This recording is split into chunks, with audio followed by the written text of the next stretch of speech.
Јасно е на целокупната јавност во Република Македонија, а и пошироко, дека ова што се случува на господинот Никола Груевски е политички прогон.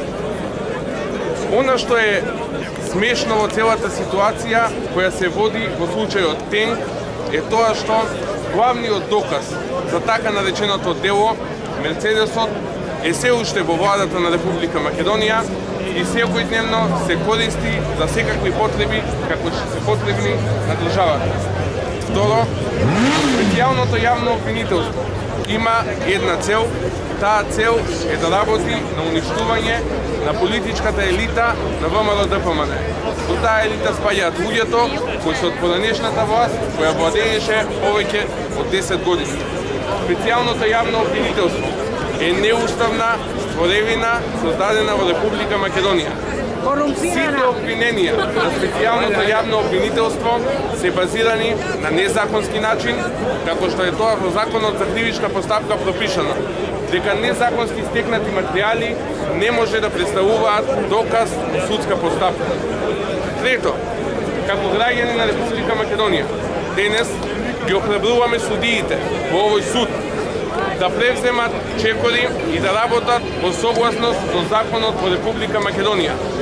Како народ, како граѓани, собрани вечер овде, упатуваме барање до Кривичниот совет кој ќе расправа по жалбата дадена од господинот Никола Груевски за одложувањето на казната, добро да ги разгледа причините наведени во барањето за одложување и истото очекуваме да го прифати.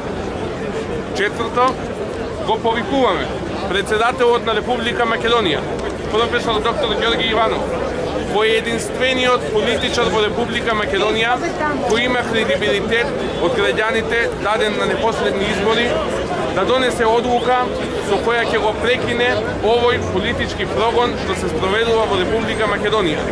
Ние како граѓани, а и многу повеќе луѓе размислуваат со нас, но се исплашени и не доаѓаат, упатуваме јасна и недвосмислена подршка за председателот на Република Македонија доктор Ѓорги Иванов да продолжи да ги застапува македонските национални интереси.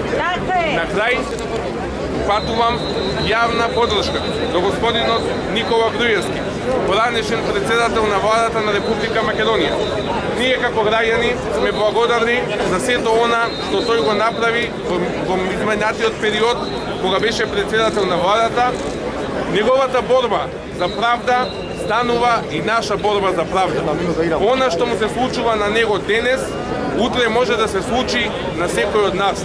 Тој ја има нашата подршка и да знае дека македонскиот народ нема да го остави и македонскиот народ нема да го заборави она што тој го направи за Република Македонија изминатите 10 години. Ви благодарам.